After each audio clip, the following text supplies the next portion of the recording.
Amen. Voilà, est-ce que vous vous souvenez ce qu'on avait vu la dernière fois? C'est le contrôle. C'est l'Apocalypse. Alors l'Apocalypse, pas mal, il y en a qui suivent. Les 6 premiers sauts, oui c'est ça, les 6 premiers sauts sur les 7. Et rapidement, qu'est-ce qu'on avait dit sur ces 6 premiers sauts? On avait vu la souveraineté de Dieu, que c'est vraiment lui qui déclenche en fait ces sauts et c'est pas l'œuvre ni la main de l'homme. Voilà, c'est ça. C'est pas les sauts qui se déclenchent sur la terre. En fait, le diable n'est qu'un instrument entre les mains de Dieu. Hein. Celui qui a l'initiative de ça, celui qui tient les sceaux dans sa main, hein, dans la vision, c'est vraiment le Christ, enfin le Père qui tient les sceaux dans sa main et qui donne au Fils de pouvoir les rompre. Voilà. Et puis ces 6 sceaux, et même les 7 sceaux au total, on avait vu que ça faisait écho à un autre texte du Nouveau Testament. Enfin, 3 textes parallèles pour le coup. On avait parlé de Zacharie, il y avait Matthieu. Voilà, Matthieu, Marc, Luc, en fait, où c'est qu'il reprend le discours apocalyptique de Jésus, et puis, sauf qu'il le réinterprète dans un langage johannique. Voilà.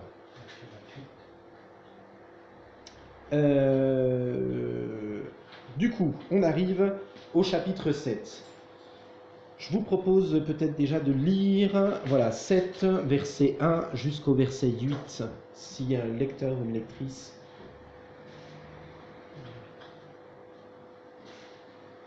Il y a beaucoup de noms propres.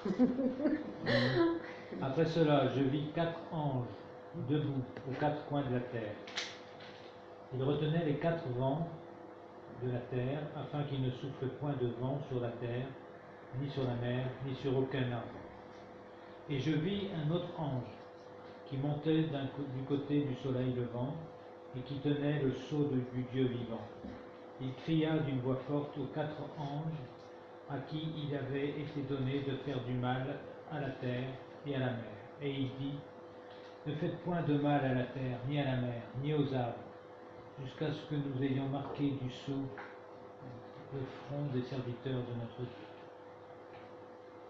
Et j'entendis le nombre de ceux qui avaient été marqués du sceau, 144 000, de toutes les tribus des fils d'Israël, de la tribu de Juda, 12 000 marqués du sceau, de la tribu de Ruben, 12 000 de la tribu de Gad, 12 000 de la tribu d'Azer, 12 000 de la tribu de Nephtali, 12 000 de la tribu de Manassé, 12 000 de la tribu de Siméon, 12 000 de la tribu de Lévi, 12 000 de la tribu d'Isaacar, 12 000 de la tribu de Zabulon, 12 000 de la tribu de Joseph, 12 000 de la tribu de Benjamin, 12 000 marqués du sceau. Merci. Alors, bienvenue, on vient seulement de commencer. Voilà. Tu as échappé à l'interrogation du début. C'était libre. Alors du coup, sur le texte que l'on a lu, du coup, qu'est-ce que ça vous évoque? Qu'est-ce qui vous parle dans ce texte? Ou qu'est-ce que vous ne comprenez pas? Ne pas comprendre, je pense qu'il y a quelques trucs, je pense. Ceux qui appartiennent à Dieu sont marqués du sceau. Oui. Mais pas d'emblée, pas forcément la conversion, c'est à ce moment-là. Oui, j'espère. Alors, nous. Alors c'est quand ce moment-là, du coup?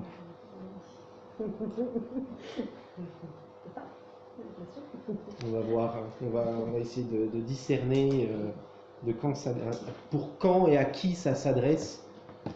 Toujours pareil, hein, bon, je donne déjà partiellement la réponse, hein, mais je pense que l'Apocalypse, c'est pas un livre. En fait, le but, c'est pas d'avoir un livre qui a traversé l'Église pour que ça ne nous serve pas à nous maintenant. D'accord? En fait, le but, c'est pas en fait une pochette surprise et puis on attend d'être en l'an 2048 pour savoir ce qu'il y a dedans. Hein. Si l'apôtre Jean écrit l'Apocalypse, c'est pour des chrétiens qui sont censés le comprendre. Donc il l'écrit pour des chrétiens du 1er siècle, donc il écrit pour nous, et puis il écrit aussi pour les chrétiens en l'an 2048 et plus s'il n'est pas revenu d'ici là. Ou moins s'il revient plus tôt. Autre chose dans ce texte qui... Alors on est marqué du sceau, effectivement. C'est comme si on s'attendait à un événement lorsque le nombre de gens cités là serait complet. Oui, effectivement, on attend que le nombre soit complet, et puis ensuite on se dit, mais qu'est-ce qui se passe quand le nombre est complet? effectivement. Mais du coup, c'est assez intéressant, c'est que si le nombre n'est pas encore complet, c'est peut-être, enfin, ça nous oriente peut-être sur une chronologie actuelle. Enfin, je ne sais pas si vous me comprenez. Oui? Non? Les 144 000, déjà, c'est des juifs. Alors, on va voir. Normalement. Ouais. Non, c'est pas sûr. Peut-être qu'on les lisait à l'époque. Pour les chefs des tribus d'Israël. Les Lévites, en fait, c'est carrément c'est la tribu sacerdotale. C'est les prêtres, en fait. Hein. C'est les prêtres d'Israël. La tribu royale, c'est plus Juda. Et puis la tribu lévitique, c'est plus les prêtres. Ouais. Et encore aujourd'hui, hein, ils existent. Hein, quand tu vois un Monsieur Lévi ou Monsieur Cohen, c'est des descendants de Aaron. Ou des Lévites, plus spécifiquement. Cohen de Aaron et puis les autres des Lévites. C'est ceux qui étaient en charge de la louange, principalement les Lévites. Tout ce qui est lié au temple. Et suivant les familles, tu as des familles qui sont faites pour la louange, tu as des familles qui sont faites pour les sacrifices. Voilà. Autre chose, non? On va voir, hein, du coup, effectivement, est-ce que c'est des juifs? Mais ces 144 000 là font écho aux témoins de Jéhovah. Ils se basent là-dessus, les témoins de Jéhovah. Alors, il s'appuie là-dessus, hein, les témoins de Jéhovah. Ils s'appuient là-dessus. Hein. Voilà, alors on va voir, est-ce que ça parle des témoins de Jéhovah, du coup, dedans? On va voir ça aussi. Parce qu'on semble, là, on a l'impression que c'est vraiment le peuple élu. Que ceux qui se marquent du sceau ne sont pas finalement malmenés, ne vont pas chercher le sultan. Ça me plaît ce que tu dis là. Ouais, donc effectivement, le fait d'être marqué du sceau, du coup, tu n'as pas de châtiment. D'accord, alors du coup, je rebondis dessus. On se souvient, chapitre 6, alors il y a combien de sceaux au total qui doivent être ouverts? 7. Au chapitre 6, on en a vu combien? 6. Et puis tout d'un coup, pouf, on a ce truc qui arrive comme un cheveu sur la soupe. En fait, on se dit, tiens, mais pétard, il est où ce 7e sceau? Et en fait, ça vient un peu comme couper les sceaux, et un peu comme si ça venait nous mettre à un moment dans nous raconter en fait une histoire bis ou une histoire parallèle. En fait, il y a les sceaux qui sont en train d'être rompus, et puis d'un coup, il y a ce chapitre 7 qui arrive en plein milieu. Il va pas avec le reste. Il va pas avec le reste. Alors, mon interprétation de l'Apocalypse, c'est qui se défend, et on va la voir, hein, mais c'est ce que je vous avais dit dès le début. En fait, on est un peu comme des diptyques, donc comme s'il y avait deux tableaux qui se regardaient à chaque fois dans l'Apocalypse, avec une version hyper sombre, et puis une version hyper lumineuse de la même réalité. En fait, au chapitre 6, en gros, vous vous souvenez, il y a un déchaînement sur la terre. Pour ceux qui n'étaient pas là, en fait, pour ceux qui n'étaient pas là, chapitre 6, il y a vraiment un déchaînement de plein d'actions sur la terre qui viennent, un jugement qui est placé sur l'humanité. Et puis, chapitre 7, tout d'un coup, en fait, on aurait le pendant lumineux à ce moment-là, à ce jugement. Alors, ça commence directement avec après cela, je vis 4 anges. Alors les 4 anges font sans doute écho aux 4 cavaliers qu'il y avait au début du chapitre 6.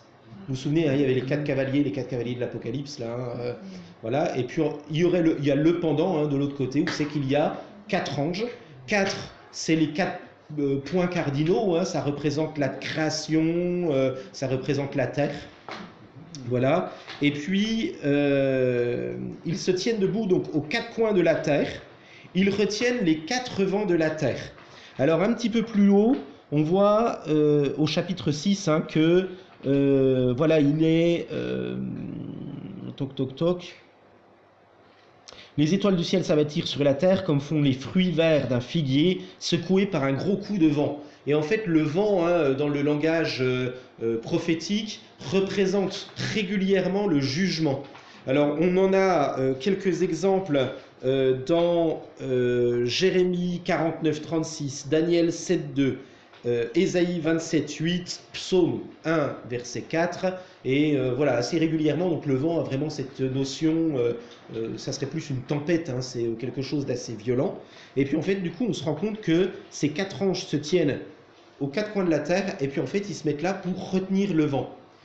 Alors,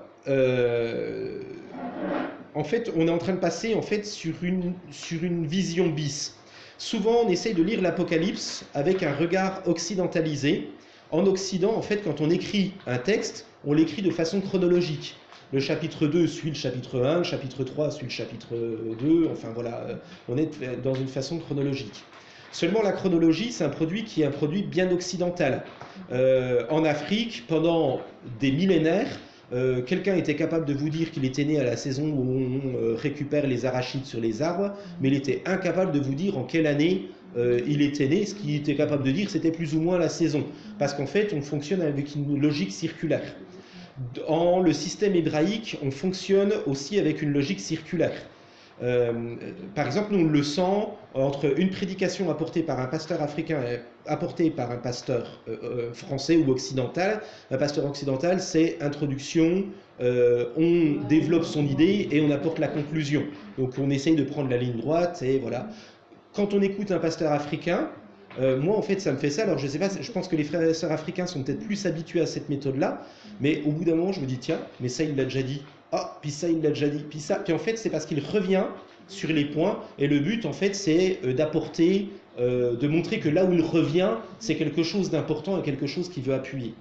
En fait c'est pareil dans la logique de l'apôtre Jean. Le livre de l'Apocalypse n'est pas un livre chronologique.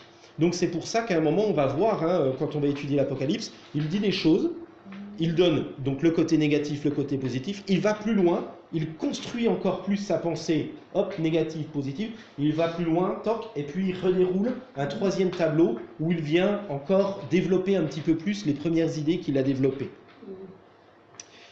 Du coup, je dis ça donc simplement parce que, eh bien en fait ce qu'il est en train de raconter, c'est que toute la période qu'on est en train de voir au chapitre 6, eh bien c'est la même période qu'on a au moins au début du chapitre 7. Sauf qu'il se place sous deux regards différents. Chapitre 6, il apporte une vision négative du monde, il s'adresse à l'ensemble de l'humanité. Avec toujours cette tension qu'il y a entre croyants et non-croyants. Donc l'humanité, c'est les non-croyants, et puis ceux qui sont les rachetés, ceux qui sont marqués du sceau, le reste, ce qui est un langage biblique, en fait, c'est un peu comme une humanité bis, mais qui est différente de la première humanité. C'est un peu comme s'il y avait, un peu comme s'il s'adressait à deux types de personnes, à deux groupes de personnes. Le chapitre 7, du coup, il nous apporte vraiment, du coup, il va s'intéresser à ce qui se passe à l'Église. Chapitre 6, il s'intéresse au monde. Chapitre 7, il s'intéresse, et là, il vient parler aux chrétiens.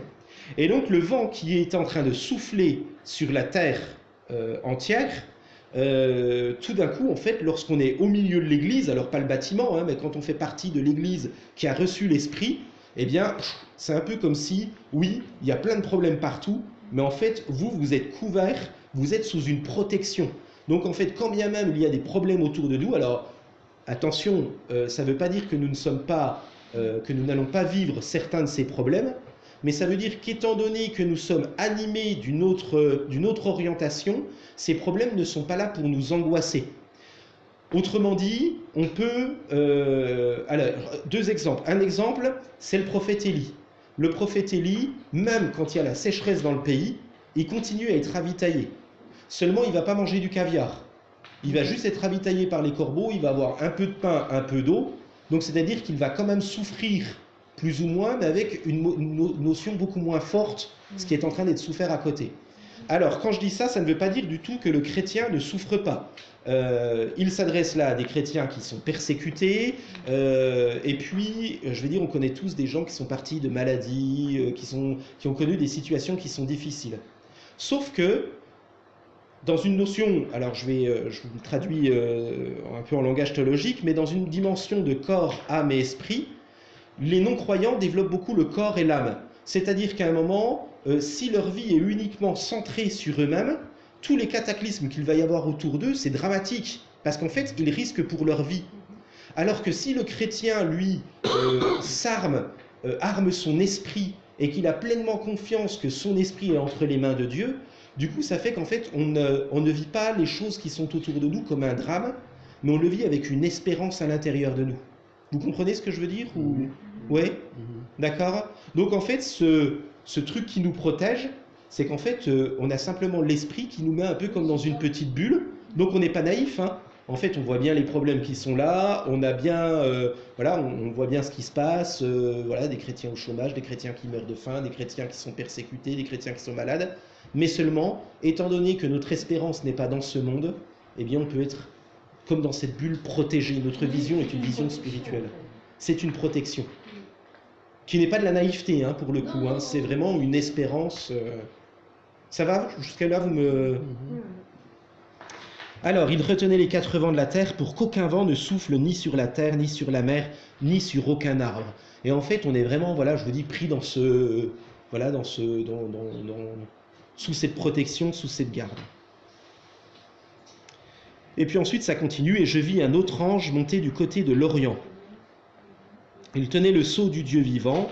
Il cria d'une voix forte aux 4 anges auxquels Dieu avait donné le pouvoir de ravager la terre et la mer. Il leur dit, ne faites pas de mal à la terre, à la mer, ni aux arbres, tant que nous n'avons pas marqué du sceau le front des serviteurs de notre Dieu. J'entendis le nombre de ceux, voilà, qui étaient marqués. Ils étaient 144 000. Alors... Ça fait penser au baptême chez les catholiques, puisqu'ils font le geste sur le front. Oui. Je pense que je ne serais pas étonné que ce soit pour ça en fait qu'ils fassent aussi le geste en considérant les 144 000 comme les rachetés, en sachant que nous on donne une autre dimension à ce sceau. Pour les catholiques en fait ce qui est la démonstration qu'on a l'esprit, c'est quand on était baptisé. En fait pour les catholiques, les personnes n'ont pas l'esprit tant qu'ils n'ont pas été baptisés au sein de l'église catholique. Nous en tant que baptistes on réagit différemment, on considère que des gens ont reçu l'esprit, que l'on discerne que la personne a reçu l'esprit, et c'est à cause de cela que l'on le baptise. Donc on considère que l'esprit, enfin c'est pas moi en tant que pasteur qui confère et qui va dire ce que l'esprit doit faire, quoi. Au même titre, on a baptisé des tas de personnes qui en fait, peut-être manquent de discernement pastoral, enfin voilà. Alors, un ange donc va marquer du sceau ceux qui doivent être protégés. Alors, à quel moment dans la Bible je vois 2 textes qui sont vraiment parlants, et enfin, au moins un qu'on se souvient assez facilement. Quel texte nous parle d'un moment de quelqu'un ou d'un groupe de personnes qui étaient protégés au moyen d'un sceau?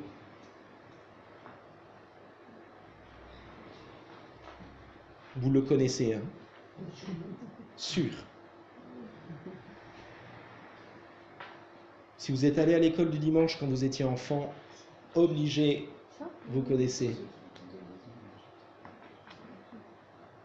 L'ivoire? C'est Moïse et puis les marques des maisons juives. C'est ça. C'est ça, c'est Exode 12. Vous savez où c'est qu'il y a l'ange de la mort qui doit passer? Et en fait, il exploite tous des textes comme ça, en fait, pour montrer qu'il y a un peuple de rachetés, et en face, il y a l'Égypte. Et puis, au même titre, Ézéchiel, il y a Babylone. Et puis, dans Ézéchiel chapitre 9, c'est marqué ceux qui ont été marqués du sceau sur leur front, qui vont être gardés et protégés. Et en fait, il prend ces textes-là, il fait toujours écho à des textes de l'Ancien Testament, mais pour montrer qu'en fait, ces textes, ils ont toujours une valeur spirituelle aujourd'hui. Et donc, c'est Exode 12, donc rappel Exode 12, les 10 plaies d'Égypte vont frapper, on arrive à la dernière plaie, donc la 10e plaie, les premiers-nés doivent mourir, l'ange de la mort vient dans chaque maison, mais quand il y a du sang d'un agneau sur la porte, le sang d'un agneau, bon, ça, voilà, ça évoque quand même quelque chose, hein, voilà, et là, l'ange de la mort voit, hop, et il va plus loin. Et donc, ces personnes sont gardées, sont protégées. Et donc, bon, ça fait écho, hein, à la seconde mort qui n'a pas de pouvoir sur eux. Hein. Le sceau, donc, c'est le symbole de la grâce, hein, ce sont ceux qui ont reçu l'Esprit, hein, voilà. Plusieurs textes, hein, dans le Nouveau Testament, hein, qui nous parlent du sceau de l'Esprit, voilà. Et puis, cette phrase, hein, qu'on a vue, hein, tant que... en fait, qu'il ne revient pas, hein, tant que les 144 000 ne sont pas encore, tant que le nombre des élus ne sera pas encore complet. Ce qui laisse entendre, en fait, que on est dans une attente et que, voilà, il y a encore on est dans l'attente du retour de Jésus, quoi. Et pour l'instant, eh bien, on est encore en train de continuer à ajouter du monde à ces 144 000. Alors, ces 144 000... Du coup, alors, est-ce que ce sont des juifs? Qu'en pensez-vous? toute logique, oui. Les tribus d'Israël, C'est les 12 tribus. Ouais. Enfin bon. Non, non, mais c'est. La question, c'est que ça doit pas être ça. Non, enfin, je ne pense pas.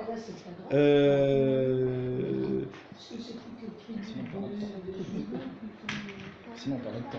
Voilà, c'est ça. Disons qu'en fait, par exemple, les dispensationalistes vont clairement vous dire que ce sont 12 tribus juives, parce que c'est bien des noms de tribus. Alors, il y a quand même quelques incohérences dans cette liste de 12 tribus. Alors, premièrement, la liste, elle n'est pas habituelle. Alors, parce que normalement, quand on reprend la liste, soit on reprend les 12 fils de Jacob, donc on les reprend dans l'ordre, Siméon, ça doit être Siméon, Ruben, enfin voilà, toc toc toc, jusqu'au 12e. Alors, il y en a bien 12, hein. Mais par contre, on ne reprend pas dans l'ordre.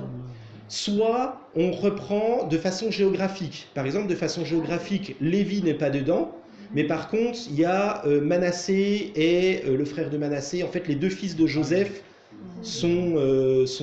et Ephraïm. Voilà, c'est ça. Il n'y a pas Ephraïm, il n'y est pas là-dessus. Alors, Ephraïm, du coup, n'est pas dedans. Et par contre, il y a Joseph et Manassé. Et du coup, c'est un peu bizarre, du coup, d'avoir Joseph et Manassé. C'est bizarre, hein? Bizarre. Parce que normalement, on devrait avoir Manassé et Ephraïm. Ah ouais. Donc voilà. Et puis, est-ce que vous voyez Dan, par exemple, dedans? Et puis, est-ce que vous voyez Ephraïm?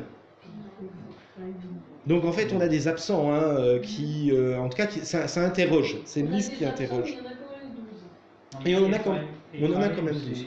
Ephraïm, c'est le fils de Joseph. Hein.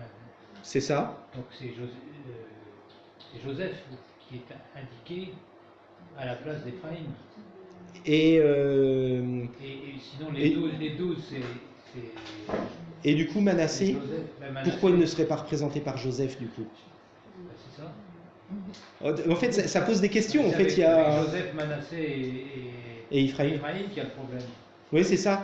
Donc, Et puis même, ça pose aussi problème parce que Dan n'est pas dedans. pas dedans. Et parce puis, qu'il y a- c'est Asser, hein, si je ne me trompe pas. il n'est pas dedans parce que sinon ça ferait 13. Oui, bah, dans tous les cas, oui, c'est vrai que ça ferait 13 sinon, mais il y a sans doute aussi peut-être un autre fait pourquoi il n'est pas dedans. Et puis, oui, bah, puis après, voilà, c'est ce qu'on a dit, hein, et puis après, il y a Joseph et Manassé qui sont dedans, et voilà. Et donc, ça interroge, il y a quand même quelques incohérences. Ils ont changé de nom. Alors, une autre chose que je relève, 144 000. Pourquoi 144 000? 12 fois 12. 12 fois 12, donc 144, on est d'accord. Il faudrait rappeler 1000. surtout la symbolique du nombre 12. C'est ça, donc on rappelle vraiment, en tout cas clairement, la symbolique du nombre 12. Et dans quel sens, du coup? Alors ça, j'espérais qu'on le dirait, parce que j'ai oublié. Ouais, je crois que je l'avais déjà dit dans une prédication, mais bon, après moi je suis dedans tout le temps, donc voilà, ça me parle. 12, vous vous souvenez, alors 12, déjà c'est la notion de complétude hein, dans la logique judaïque. C'est pour ça qu'il y a 12 patriarches dans l'Ancienne Alliance, pour montrer vraiment que de l'Ancienne Alliance, donc pour montrer la totalité du peuple d'Israël qui est en 12 tribus, et ce qui fait que même quand les tribus ne sont pas représentées, mais on veut quand même garder le nombre 12. Et puis c'est pour ça que Jésus va prendre à son tour 12 apôtres, pour montrer vraiment qu'il y a une complétude, et puis qu'il est le nouveau patriarche, ou le super patriarche, hein, entre guillemets.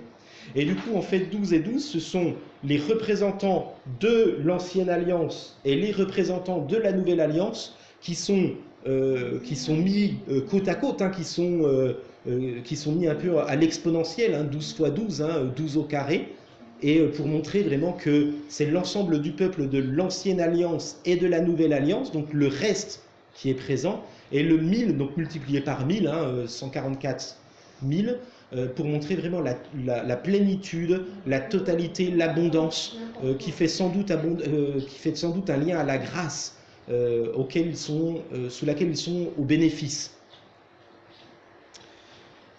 Alors du coup, si mon interprétation, c'est qu'il y a des gens de l'Ancien et du Nouveau Testament, du coup, est-ce que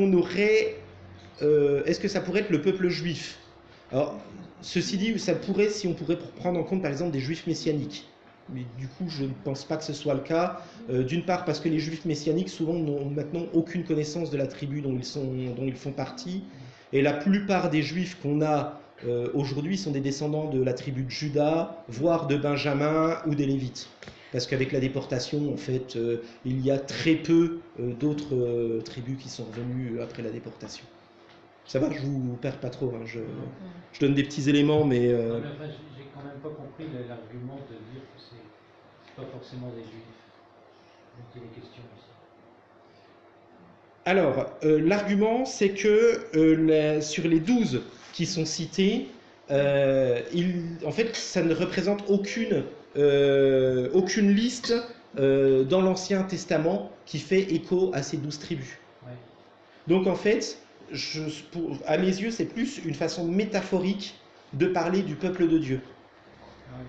En fait, de parler d'une alliance qui a été faite, et en fait, de la même façon qu'il y a eu 12 tribus qui ont quitté le pays de l'esclavage, le pays d'Égypte, et bien de la même façon, en fait, dans la nouvelle alliance, c'est 144 000, donc l'abondance de tous ceux qui croient de l'ensemble de l'Église, de tous les siècles et de tous les lieux, en fait, se retrouve dans ces 144 000. Ça va ? Oui, donc, voilà, mais n'hésite pas après si ça t'interroge. non, ce qui m'interroge, c'est que c'est pas évident, quoi. C'est pas clair. C'est pas clair. C'est qu'aujourd'hui, 144 000, c'est pas beaucoup. Ah non, c'est pour ça. Aujourd'hui, pour nous, ça ne traduit pas forcément l'abondance. Non, mais c'est 12 fois 12. C'est la symbolique. C'est ça. Ah, mais je comprends En fait, métaphorique. c'est toujours pareil. Mais nous, on est occidentaux, on raisonne avec cela, comme tu disais. En fait, c'est toujours un langage symbolique, en fait. Hein. Pour nous, c'est un peu compliqué, mais c'est vraiment du langage symbolique. Voilà. Je sais pourquoi c'est 12, parce que 12 c'est les 12 apôtres. Voilà, c'est ça, donc 12 apôtres. Puis tu te souviens, dans l'Exode, même dans la Genèse plutôt, 12 patriarches, les 12 enfants de Jacob. Non ? Si, ça, j'en souviens des autres. Voilà, il a 12 enfants avec Joseph, tu sais l'histoire de Joseph qui va en Égypte et tout ça. Le truc tricolore et qui disait qu'il y avait 3 belles vaches bien grassées. Voilà, c'est 3 ça. belles maigres, ça voulait dire 3 années de belles récoltes et 3 années, mauvaises. Voilà, c'est ça. Hein. Et donc Joseph, il fait partie des 12. J'ai une question pour la lecture de ce passage. Alors c'est peut-être un problème de traduction, mais moi je vois au verset 4, et j'entendis le nom de ceux qui avaient été marqués du sceau. Oui. Du coup, on pourrait presque se dire que le nom qui est indiqué, c'est le nom de ceux qui sont marqués à la date de la vision, mais pas le nom de ceux qui seront marqués à la fin. Parce que c'est l'imparfait. Avait été marqué. C'est 6, 4, 7, 4. Voilà le contexte. Je regarde. Alors, et j'entendis le nombre de Esphagis Ménon.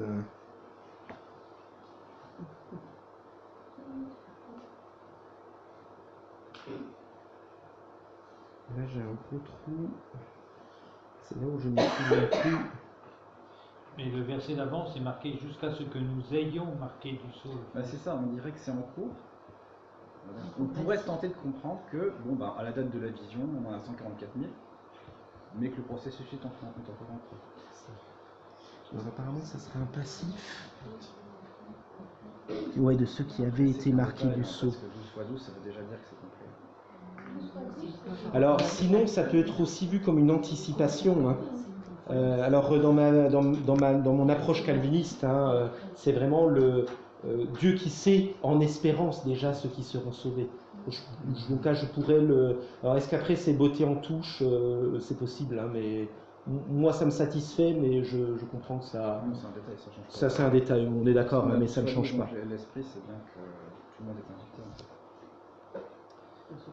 Voilà, alors du coup, donc si Ephraïm et Dan sont retirés, alors pourquoi du coup Ephraïm et Dan sont retirés de cette liste des 12 apôtres? Alors c'est parce que chez eux, c'était ceux qui étaient de l'autre côté du Jourdain, qui avaient dressé un temple et qui avaient des autels impurs un petit peu partout.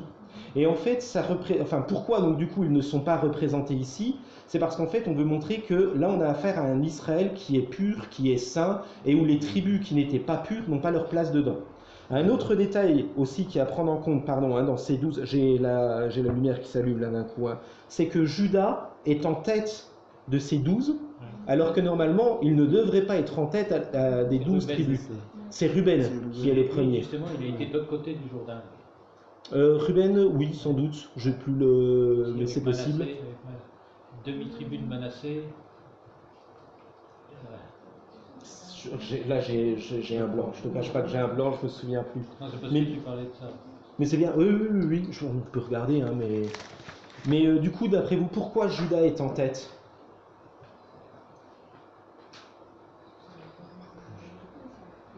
C'était le leader. La royauté. C'est la royauté, c'est qui le roi David. aujourd'hui?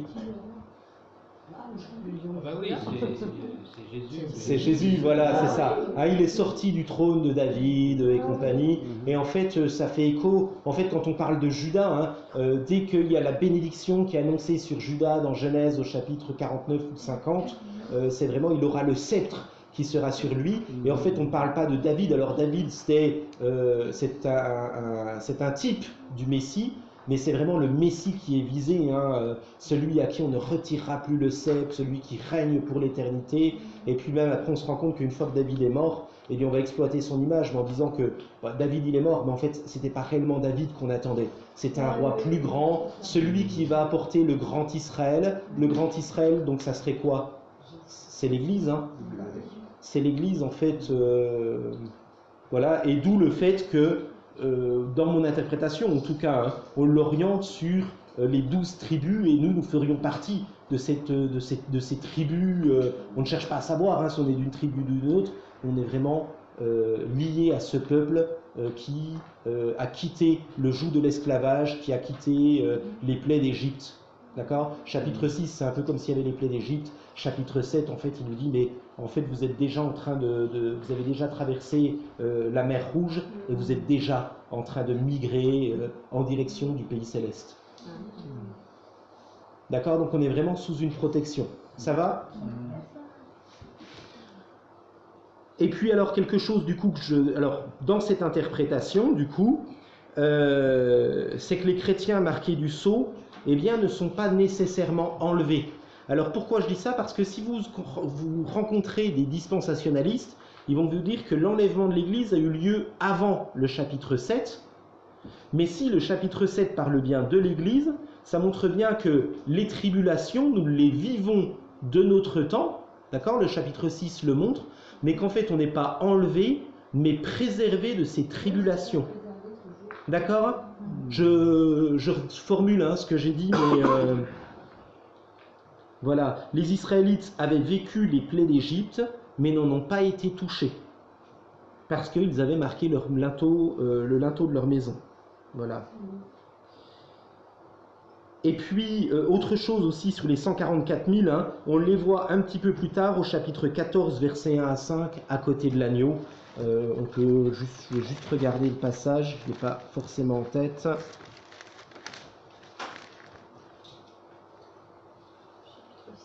Et puis alors effectivement les 144 000 qui portent son nom et le nom de son père inscrit sur leur front. Donc ça montre bien que ce sont des gens en tout cas qui sont chrétiens. Alors comme dans une version judaïque on pourrait dire que ce sont des juifs messianiques. Mais je pense que ce n'est pas seulement les Juifs qui sont visés là-dedans, mais que c'est vraiment l'ensemble du peuple de Dieu. Et alors toujours pareil, le véritable peuple de Dieu pour l'apôtre Jean, ça va plus loin. En fait, on a même reproché une époque à Jean d'être un antisémite. Mais Jean, déjà, n'est pas antisémite parce que pour un juif, ça fait quand même un petit peu cloche d'être antisémite. Et puis, en fait, il fait vraiment la différence. Tout au long de l'évangile de Jean, on se rend compte, il emploie le mot « les juifs » pour parler du gouvernement ou de la religion juive, et il parle des Israélites pour parler de ceux qui... j'ai vu Nathanaël, un Israélite selon le cœur de Dieu, donc pour faire cette distinction. Et donc là, très certainement, s'il parle de ces tribus, s'il parle de ces personnes qui ont été rachetées, c'est très certainement pas pour parler des Juifs en tant que religion ou en tant que descendance physique d'Abraham, mais plus pour parler d'une descendance spirituelle. C'est quoi la référence que Apocalypse 14, c'est ça? Apocalypse 14, verset 1.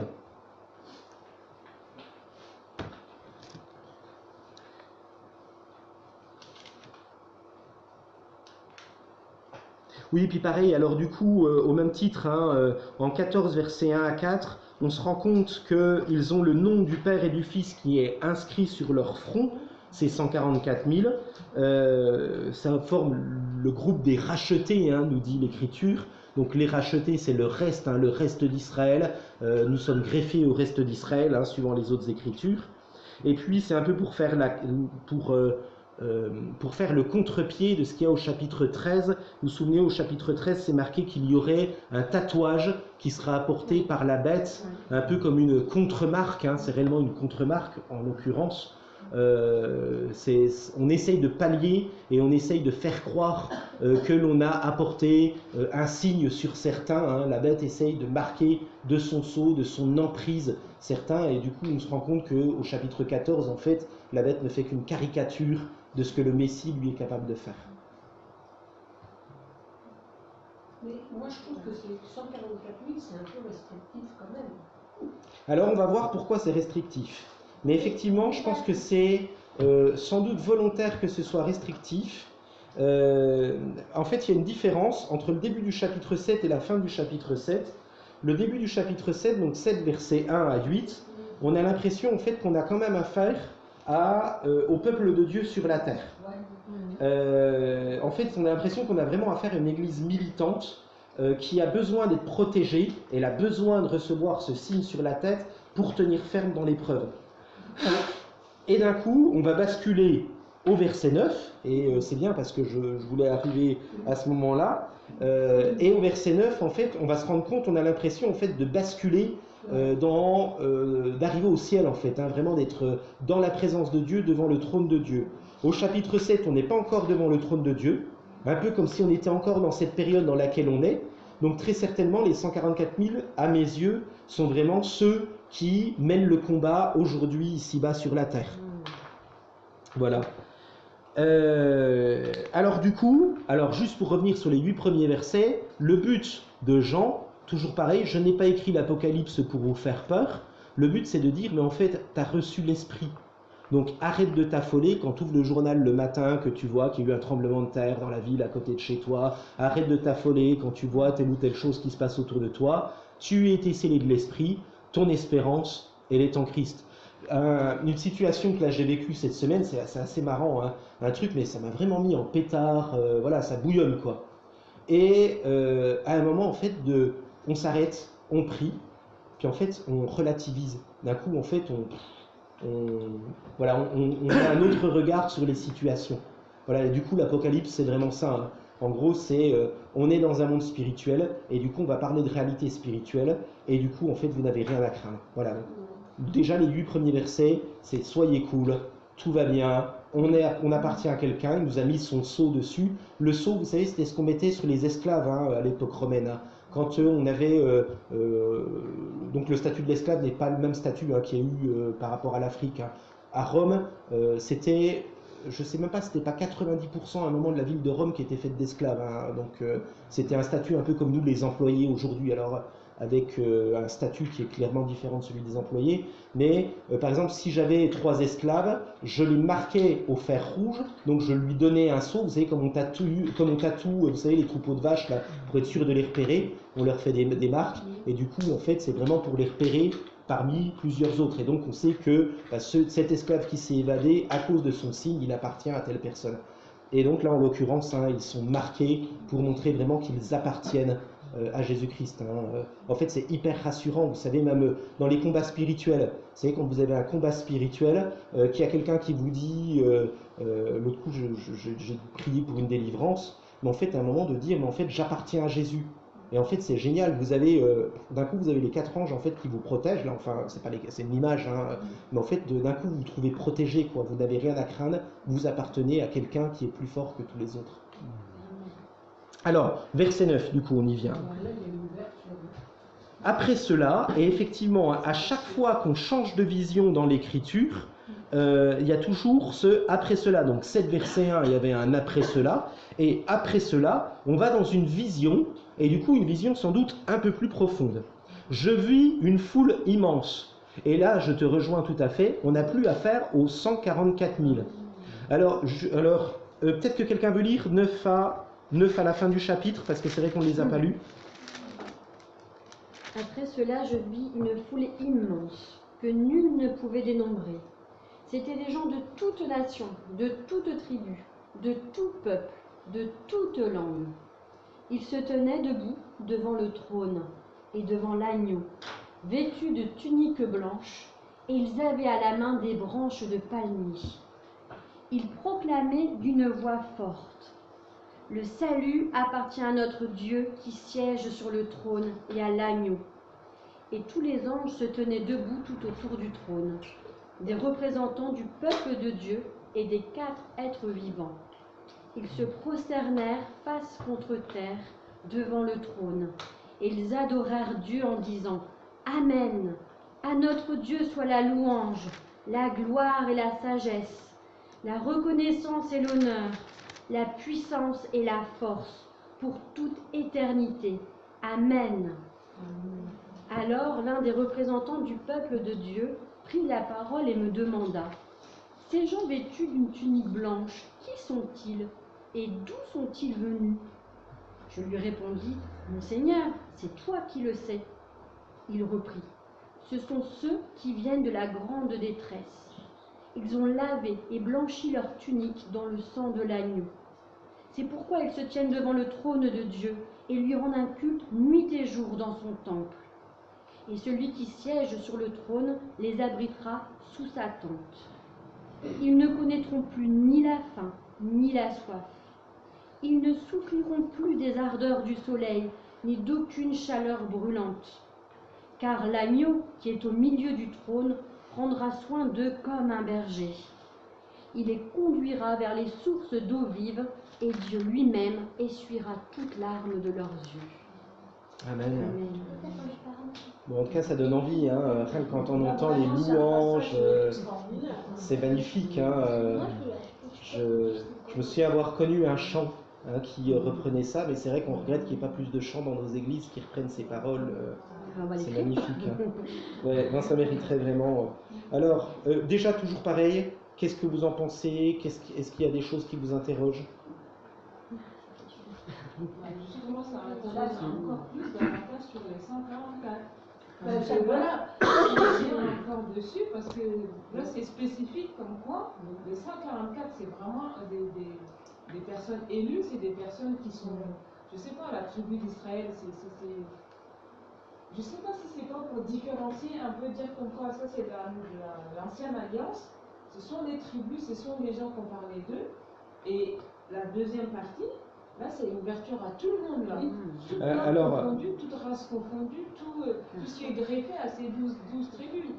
Oui, alors je pense que du coup, c'est plus un dépassement, pas forcément d'ancienne et de nouvelle alliance, mais d'une nouvelle alliance qui serait un peu comme sur la terre, hein, qui est comptable, là je peux dire, on est 10 ce soir, avec Robin on est 11, pour le coup, hein, on est 11 ce soir, mais par contre, arrivera un jour où on sera au ciel et que, je veux dire, on a tous nos frères et sœurs qui nous ont précédés, il y aura tous ceux qui viendront aussi après nous, s'il y en a encore d'autres après nous. Mais voilà, en fait, un peu, c'est l'apothéose, hein, c'est une explosion hein, de... Oui, c'est vraiment une explosion, donc c'est pour ça que tu as raison. Une question là-dessus. Là, vraiment, ça nous dit comme quoi il n'y aura plus de...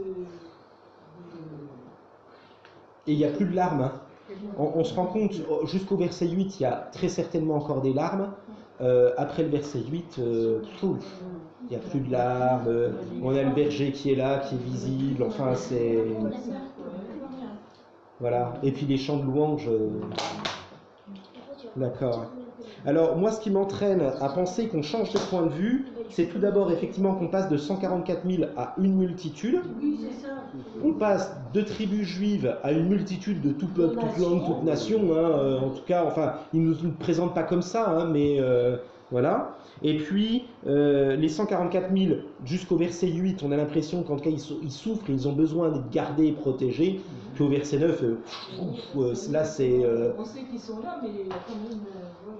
Voilà, c'est ça. Pour ceux qui ont fait l'armée, c'est comme le jour où ce qu'on appelait l'acquis. Hein, Oui, voilà. voilà, quand le dernier jour arrivait, là, on en profitait. Et, voilà, c'était fini. On savait qu'on n'allait plus rester sous les mains de ces tortionnaires. Voilà. Comment on appelle ceux qui sont habillés en blanc là, est-ce que c'est pas les gens qui, c'est pas des martyrs comment on appelle, la grande tribulation, non? Alors, on va voir qu'est-ce que c'est que la grande tribulation pour le coup. On va voir. Mais effectivement, ce sont les martyrs de la grande tribulation, de toute façon c'est noté. Mais du coup, on va voir qu'est-ce que c'est cette grande tribulation. Hein. C'est ça. Et puis alors, juste une foule immense. Est-ce que ça vous fait pas penser à un personnage de la Bible? Pareil, si vous êtes allé à l'école du dimanche, vous devez le savoir. Abraham, c'est ça. Pourquoi Abraham? Parce qu'il est le père des nations. C'est ça. En fait, c'est je ferai de toi une multitude de nations. En fait, alors déjà, Abraham, c'est père nombreux, hein, et puis Abraham, en fait, c'est un nombreux pluriel. C'est une multitude. Abraham, c'est le père de très nombreuses personnes. Et puis, ça fait écho aussi à Jésus, hein, qui dit vous dites que vous avez Abraham pour père, mais je vous le dis, vous n'avez pas Abraham pour père. Il s'adresse même à des juifs, là en l'occurrence, hein, parce que si vous aviez Abraham, mais je vous dis que tous ceux qui font la volonté de mon père dans les cieux, voilà, font partie en gros de mon peuple. Je ne sais plus comment c'est formulé, hein, mais nous faisons partie de ce peuple. En fait, je fais partie du peuple élu, non pas parce que dans mes ancêtres j'avais des juifs, alors, juste en 2 mots, hein, moi je suis assez étonné de voir dans certains milieux d'église, de voir des chrétiens qui essayent de se trouver des ancêtres juifs qu'ils n'ont jamais eu, et parce qu'un de leurs voisins a eu un oncle qui était juif, ils pensent des fois qu'ils sont un peu juifs, quoi. Voilà. Mais en fait, moi j'ai pas peur de dire, mais j'ai aucun juif dans ma famille, mais la grâce elle est encore beaucoup plus belle en fait. C'est que la grâce normalement ne devait pas m'être attribuée, mais par Jésus-Christ. En fait, mais c'est génial, j'ai accès auprès du trône du Père. Enfin, moi je trouve ça c'est génial, quoi. C'est vraiment un truc, ce qui fait que je ne suis absolument pas complexé sur le fait d'avoir des ancêtres juifs ou pas juifs. Et tant mieux pour ceux qui en ont, et tant mieux pour ceux qui en ont pas, quoi. Pardon ? Ça, c'est peu importe, en fait. Ça peu importe, tout à fait. Le salut est... Et justement, c'est là où on se dit, mais pourquoi il y a encore de l'antisémitisme? Peu importe. C'est un homme comme un autre, un juif. Alors derrière, je pense qu'il y a aussi un conflit spirituel, hein, Il y a un conflit, parce qu'il y a quand même la notion dans la fin des temps, alors dans mon interprétation de Romains 9 à 11, hein, d'un peuple juif qui rentrera en Israël, qui pensera, alors c'est mon interprétation, hein, je sais qu'elle est discutable, mais Romains 9 à 11 en tout cas me conduit à penser ça, et puis jusqu'au moment où le Messie va venir et que d'un coup ils le reconnaîtront. Et en fait, mon interprétation de Romains 9 à 11, c'est que de la même façon que le peuple d'Israël a rejeté en tant que nation le Messie, hein, crucifie-le, de la même façon, à la fin des temps, elle viendra le reconnaître comme son Messie, comme roi de son identité juive, et que l'identité juive sera pleinement épanouie. Et alors mon interprétation du coup spirituelle dessus, c'est que pour que cela n'arrive pas, et pour que le Messie ne vienne pas, il faudrait qu'il n'y ait plus de juifs. Donc le diable se déchaîne aussi partiellement. C'est mon interprétation, hein, je comprends, elle est contestable, elle est... La jalousie, c'est plein de trucs. Mais derrière, il y a de la jalousie, derrière, de façon très concrète, voilà, c'est plus complexe que ça, hein, clairement. Alors, du coup, après cela, je vis...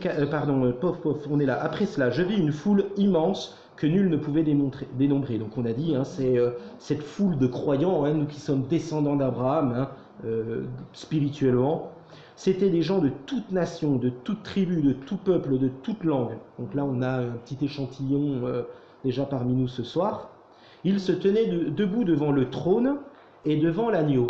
Et en fait d'un coup, on reprend la vision qu'il y avait au chapitre 4, au chapitre 5, on se retrouve vraiment dans le culte céleste, dans le temple céleste. Vous vous souvenez, chapitre 4 et 5, chapitre 4 c'est la vision du Père, chapitre 5 c'est le Fils qui s'est donné lui-même pour nous, l'agneau égorgé, qui se tenait debout sur le trône. Et en fait on glisse de nouveau dans le culte céleste. en fait, ce culte qui est rendu à tout le temps à Dieu, eh bien, il y a cette multitude qui se tient devant lui. Vêtus de tuniques blanches, donc des tuniques blanches, c'est le symbole de la pureté, de personnes qui ont été rachetées, hein, nettoyées par le sang de l'agneau, hein, et ils avaient à la main des branches de palmier. Et d'après vous, pourquoi ils avaient des branches de palmier? Là, ça rappelle Jésus quand Oui, ça rappelle l'arrivée de Jésus. Alors oui, alors ça fait écho à ça. Ça fait écho aussi à un autre événement, une fête juive. Alors oui, pour le souvenir, hein, c'est la fête des rameaux, hein, quand ils sont, voilà, c'est ça, ils sont en train d'adorer Jésus, hein, sur le chemin d'Emmaüs, voilà, pas d'Emmaüs, sur le chemin de Béthanie à Jérusalem, voilà, où c'est qu'ils l'adorent comme roi, voilà. Mais ça peut faire écho à quoi aussi? Parce que là, ça fait écho aussi à des textes de l'Ancien Testament. Les fêtes du tabernacle. Voilà, c'est ça, les fêtes de Soukhot, hein, les fêtes alors c'est des cabanes, voilà, on le traduit comme ça, voilà, la fête des cabanes. Il y a des palmiers, des branches de palmiers et tout, là. Oui. Ah oui. Alors aujourd'hui en Israël, souvent ils achètent des petites maisons chez Castorama, ils mettent ça sur un, voilà. En Israël et en France. Hein. Voilà, ou en France, hein, si vous allez dans le secteur des Marais, vous regardez sous les balcons, ils achètent des petites cabanes là, chez Castorama et tout ça, et puis ils passent lire au moins le texte de la Torah dedans, voilà. Mais à l'époque, il n'y avait pas Castorama, du coup comment on faisait? Bah, il est fabriqué. Et avec quoi? Avec des feuilles de palmier. Voilà, c'est ça. Oui, c'est ça. Et donc en fait c'est pour rappeler les tentes, en fait c'est une maison qu'on construit mais qu'on va pouvoir déconstruire. C'est pour rappeler qu'on a été de passage à un endroit, qu'on a vécu une situation difficile pendant 40 ans dans le désert. Le fait des tabernacles, en fait, c'est le rappel des 40 ans qu'on a vécu sous des tentes, mais pour se rappeler que pendant qu'on était sous cette tente, Dieu nous avait protégés à cette époque-là. Donc en fait, ça me pousse là encore à comprendre que nous avons affaire au culte céleste. C'est des gens qui ont vécu sur la terre, des gens qui ont connu les difficultés et tout ça, mais qui de jour en jour ont vu la manne de Dieu être posée sur leur vie, la protection de Dieu qui a été sans cesse présente avec eux tout au long du désert, jusqu'au moment où ils sont rentrés dans le pays promis. Et eux, en l'occurrence, ils rentrent réellement dans le pays promis. Pour rappel, hein, je fais écho à l'épître aux Hébreux, hein, Moïse ne nous a pas fait rentrer dans le pays promis. Voilà. Et donc on a vraiment affaire à quelqu'un qui, là, le Messie, les a fait, eux, rentrer dans le pays promis. Voilà, le pays promis, donc ce n'est pas Israël, mais c'est vraiment le ciel. Alors, partiellement peut-être Israël, mais je crois que le véritable pays promis, c'est vraiment le ciel. Alors, ça va, on est dans des temps. Ils avaient des robes blanches, ils avaient à la main des branches, ils proclamaient d'une voix forte. Alors après, on va voir, hein, la grande tribulation, parce que je crois qu'il en parle dans ce texte. Et puis il proclame: le salut appartient à notre Dieu qui siège sur le trône et à l'agneau. Et du coup, en fait, ils reconnaissent, hein, ils sont vraiment dans une action de reconnaissance. Nous sommes sauvés grâce à Dieu et grâce à l'agneau. En fait, ce n'est pas par nous-mêmes que nous sommes rachetés, hein, donc c'est vraiment un texte qui fait écho à la grâce. C'est pas parce que j'ai tenu bon dans l'épreuve que je suis sauvé, mais c'est parce que Dieu a eu pitié et compassion de moi et qu'il a intercédé pour moi. Et tous les anges se tenaient debout tout autour du trône. Des vieillards, donc ça fait référence aux 24 vieillards, donc toujours pareil, hein, c'est les représentants de l'ancienne et de la nouvelle alliance, hein, dans les chapitres 4, et des 4 êtres vivants, donc toute la création, hein, qui se prosterne, hein, face contre terre devant le trône, et ils adorèrent Dieu en disant Amen. Donc Amen, je ne sais plus si c'était ici que je l'ai dit dernièrement, mais quand on dit Amen, ça veut dire cette chose est vraie, cette chose est véritable. Donc c'est vraiment quelque chose qui... alors aujourd'hui on prie Amen en espérance, mais là c'est vraiment un Amen qui véritablement c'est ce qui s'est passé. Voilà, c'est la vérité si je mens. Hein, voilà. À notre Dieu soit la louange. La louange, c'est le fait vraiment d'évoquer sa grandeur, de rappeler vraiment il est élevé au-dessus de tous. Hein. La gloire, c'est la notoriété d'un nom. Un grand général mérite la gloire, il mérite un défilé d'honneur. Voilà. La sagesse, La sagesse, elle parcourt tout l'Ancien Testament. En France, être sage, c'est pas forcément aujourd'hui quelque chose qui est recherché et tout ça, mais pour les frères et sœurs africains, pour le Proche-Orient ancien, la sagesse, c'est l'aîné, c'est la personne avec les cheveux blancs. C'est pas recherché en Europe, non? Quoi? Partiellement, si, peut-être, si, certains, si. Oui. Disons que c'est pas la vertu première en fait. C'est pas la vertu. Tu vois, un aîné en France ne va pas forcément être honoré, tu vois, à cause de sa sagesse, quoi. Ah ouais. Tu vois le. Après, Les mêmes coutumes, les mêmes. La- Une famille dans une tribu. Ça n'existe africaine. plus, le chef de famille. Ah oui, si. c'est ça. Alors qu'avant, le maire était honoré, le doyen était honoré, enfin encore ce qui, comme ça l'est, je pense encore, l'instituteur, le pasteur aussi. C'est ça. C'était monsieur le curé. Oui, ou monsieur le curé, voilà, plutôt. En plus, je pense par exemple aux Marseillais où Ah bon ils ont, je sais pas, ils ont le côté patriarche, le côté. Non, c'est pas ça.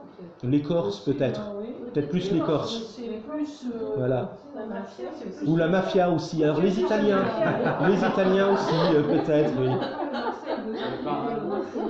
Oui, mais là, je crois que c'est ça. Mais enfin, en tout cas, il y a un éloge à la sagesse. Hein, Ouais. voilà, la reconnaissance, le fait de, voilà, la reconnaissance, Seigneur, je suis vraiment reconnaissant pour ce que tu as fait, hein, et l'honneur, là, être un chevalier, enfin voilà, tout ce qu'on peut mettre derrière la notion d'honneur, la puissance, pareil, hein, c'est des références à l'Ancien Testament aussi, mais voilà, être puissant, c'était, un général était puissant, une ville pouvait être puissante, la force. Voilà, quelqu'un qui est fort, on ne va pas le chercher, on ne va pas l'attaquer, on ne va pas l'agresser. Et donc, il a tout ça hein, en lui, et pour toute éternité. Amen. Alors, l'un des vieillards prit la parole et me demanda. Et alors, du coup, il pose la même question que Josué. Ces gens vêtus d'une tunique blanche, qui sont-ils et d'où sont-ils venus? Et alors, on a toujours ce jeu de mots qu'on trouve dans des textes prophétiques. Dans Zacharie, on a aussi souvent ça. Je lui répondis, mon Seigneur, c'est toi qui le sais. En fait, ça apporte rien au texte, mais voilà, ça fait partie du discours. Mais en fait, moi, quand j'ai étudié Zacharie, dans Zacharie, on a vraiment ça. Hein. Un ange pose une question, Zacharie dit, mais alors qu'est-ce que c'est? Mais alors, voilà, hop, puis en fait, on a un jeu de questions-réponses. C'est un peu stérile, puis d'un coup, il y a la réponse qui arrive, quoi. Voilà, donc... Les palabres. c'est des palabres.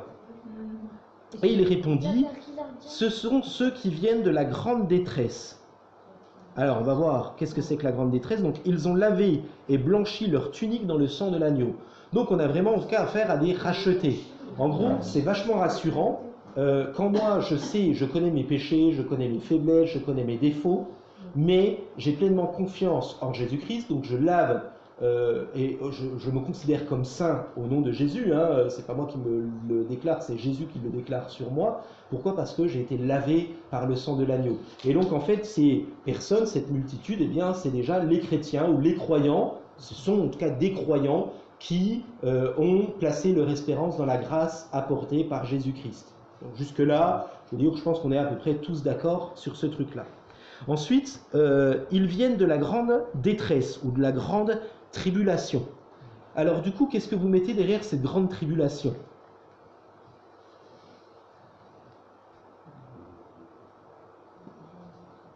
Après, après l'enlèvement de l'Église, on va avoir, comme on appelle, 7 ans de tribulation qui se déroulent.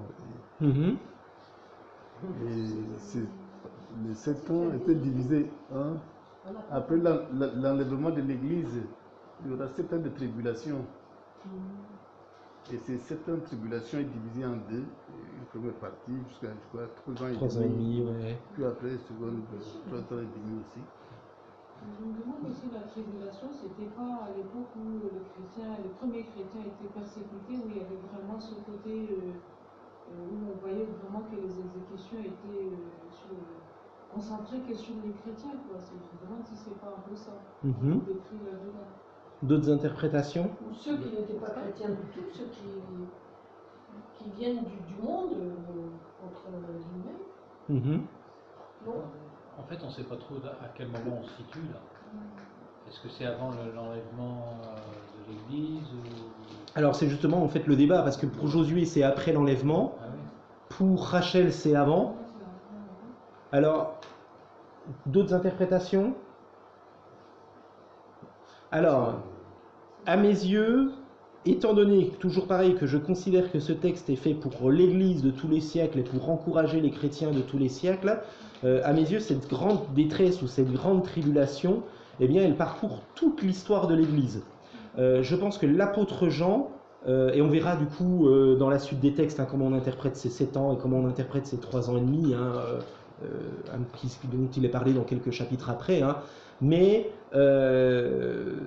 cette grande détresse pour moi elle parcourt l'ensemble du texte biblique, et en l'occurrence à l'époque où l'apôtre Jean est en train d'écrire, il y a déjà pas mal de sang qui a coulé. Apocalypse chapitre 1 verset 9, il y en a qui craignent pour leur vie. Chapitre 2 verset 10, chapitre 3 verset 10, c'est Antipas qui est bien mort, je crois que c'est décapité il semble,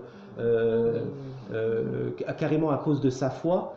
Et donc, toujours pareil, c'est plus évident pour nous de se dire que la grande tribulation est un événement qui sera arrivé.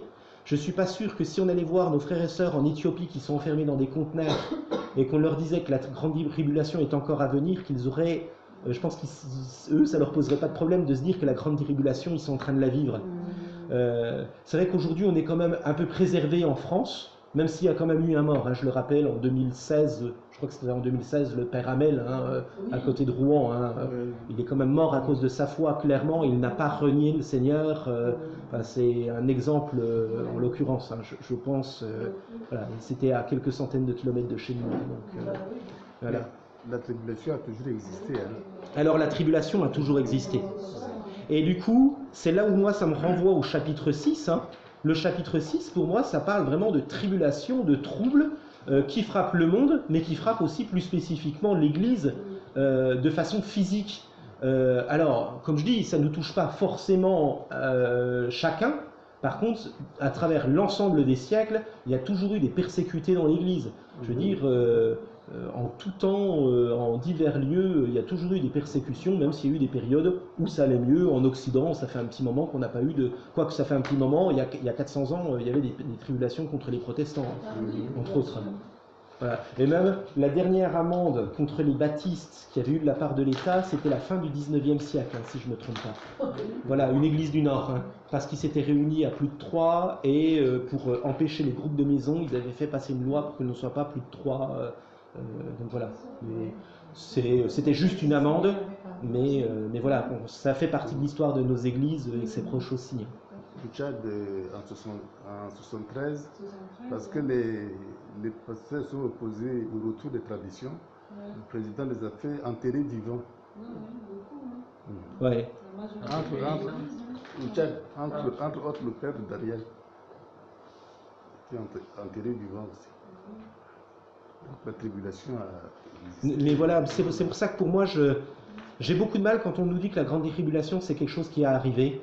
Parce que, enfin, j'entends, et alors déjà, j'étais déjà affecté, mais de me dire que le papa de Daniel lui-même a connu ça, voilà, enfin, moi, c'est quand même assez troublant. Ouais, et 76, c'était il y a 50 ans, même pas 50 ans.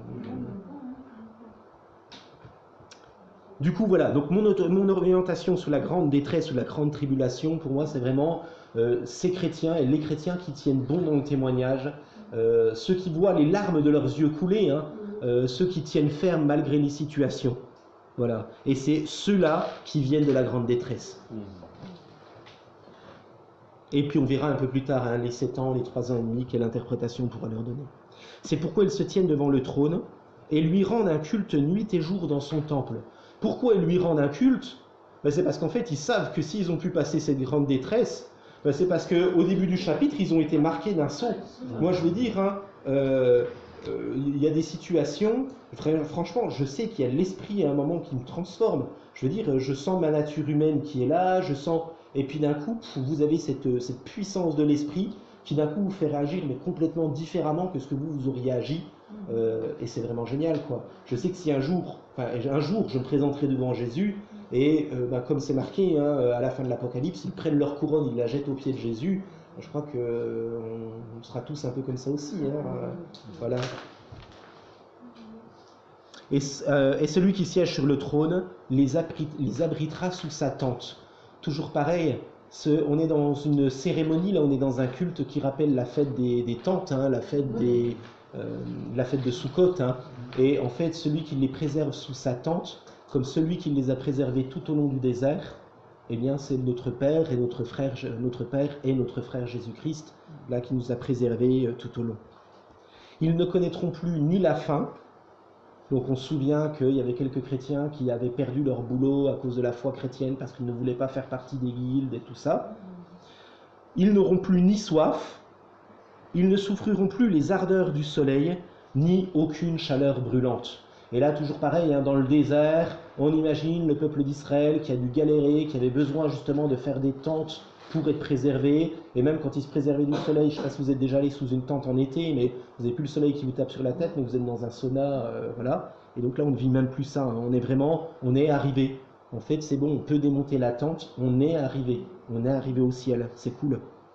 Car l'agneau est au milieu du trône, qui est au milieu du trône, prendra soin d'eux comme un berger, le psaume 23, l'Éternel est mon berger, et puis tous ces textes, hein, ne crains pas, petit troupeau, quand Jésus dit ça dans l'évangile de Jean, enfin voilà, c'est vraiment... Mon pasteur avait été un berger, hein, donc on avait le droit de temps en temps à des anecdotes sur le berger et les brebis, et un berger aime ses brebis, et enfin, c'est assez... quand on entend un berger, c'est vraiment frappant.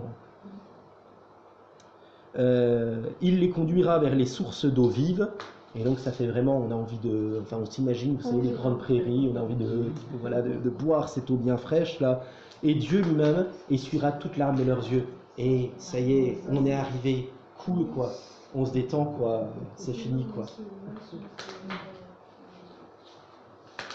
Non, moi c'est le truc, le symbole qui marque comme écrit Dieu essuiera toutes les larmes de vos yeux. Je pense à toutes les trucs.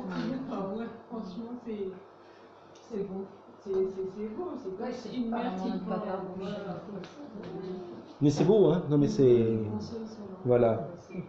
Et puis ensuite, chapitre 8, on va pas le faire, hein, je vous rassure, voilà, il est déjà 9h15, mais on retourne, hein, quand l'agneau ouvrit le 7e sceau.